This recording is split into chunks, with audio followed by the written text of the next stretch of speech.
A democratic government. A government is an organization that rules a country or a part of it. Different countries form government in different ways based on the prevailing system of government in the country. Democracy, nowadays, is the most popular form of government. In a democratic government, citizens take part in the governance of the country through their representatives, who are elected by them. Therefore, the former US President, Abraham Lincoln, has termed democracy is a government of the people, by the people, and for the people. Democracy in India. Basic features. After a long struggle for independence, India got independence on 15th August 1947 from the British rule. India chooses to become a democratic country with federal system. Our constitution makes the country a strong democratic country by separating power, duty, and limitation among three important divisions: Parliament, lawmaking body, executive, and judiciary. For the whole country, there is the central or union government and state government for a state. Structure of governments in India. In India, the central or union government looks after the governance of the entire country. The union government is headed by the President of India. The President is the constitutional head. The head of the government is the Prime Minister. He/she runs the government with the help of the Council of Ministers. The Prime Minister is the actual head of the government. He/she is responsible to the Parliament. The head of a state is the governor, who is appointed by the central government. He/she is the constitutional head of the government. The actual head of a state government is the Chief Minister.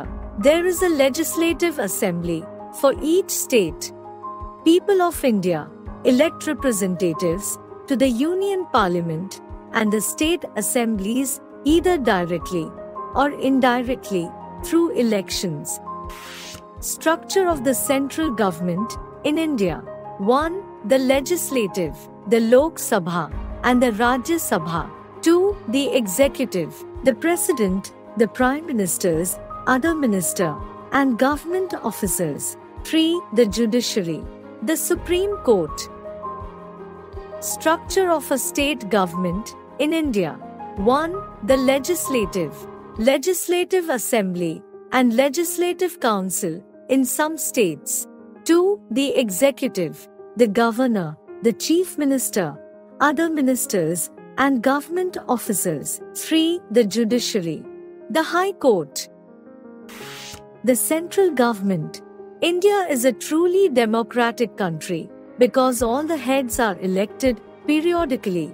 The central government has three organs: legislative, executive, and judiciary. All these three bodies enjoy freedom in their field. They also work within their limitation noted in the Constitution. The legislative. The Parliament of India is the legislative body. The legislative is the organ that makes law, amends laws, and passes the budget for the whole country. Indian Parliament has two houses, the Lok Sabha and the Rajya Sabha. The Lok Sabha. The Lok Sabha is the lower house of the Parliament. The Lok Sabha has total 552 members, of which 530 members are directly elected by the people of 28 states. Not more than 20 members are represented by the 8 union territories. The rest 2 members are selected from the Anglo-Indian community by the President of India. The Constitution of India makes 3 lists encompassing all the laws. The lists are Union lists, State lists, and Concurrent list.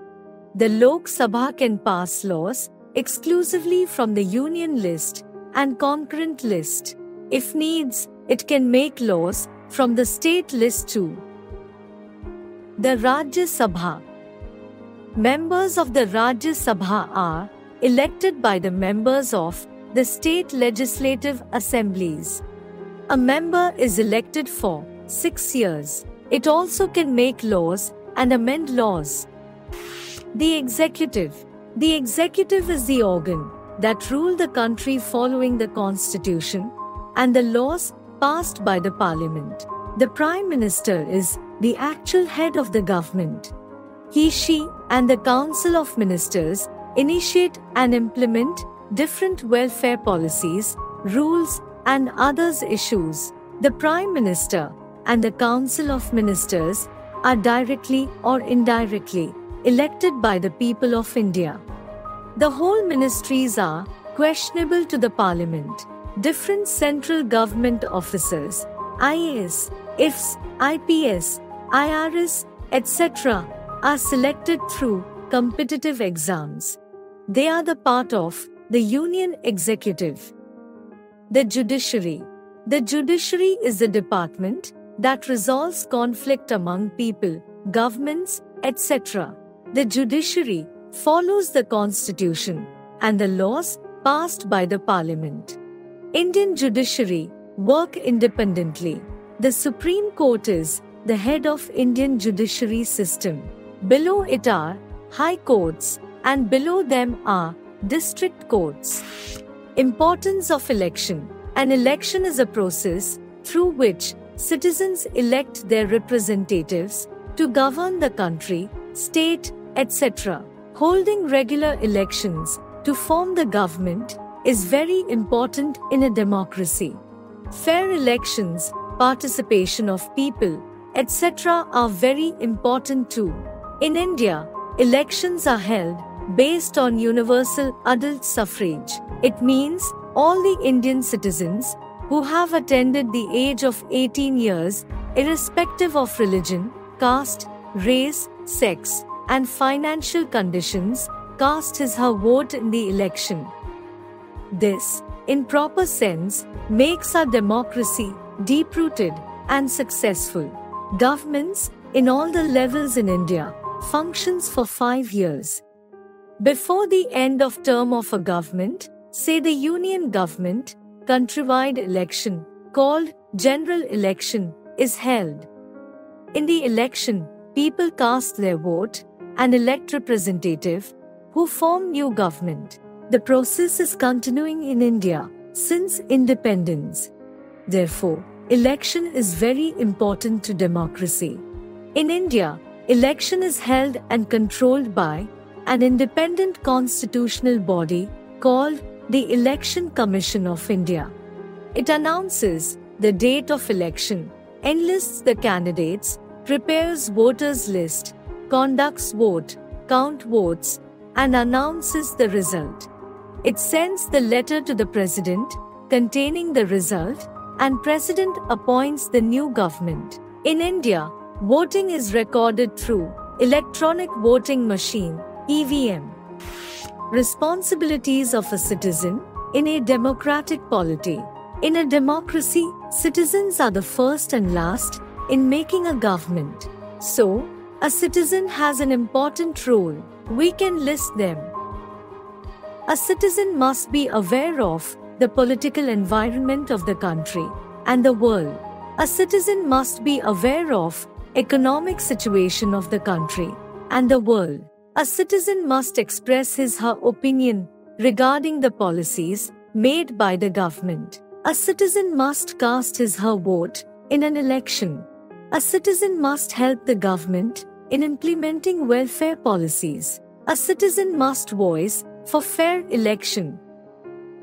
No democracy can be successful without the involvement of its citizens en masse. Only politically aware citizens can save a democracy.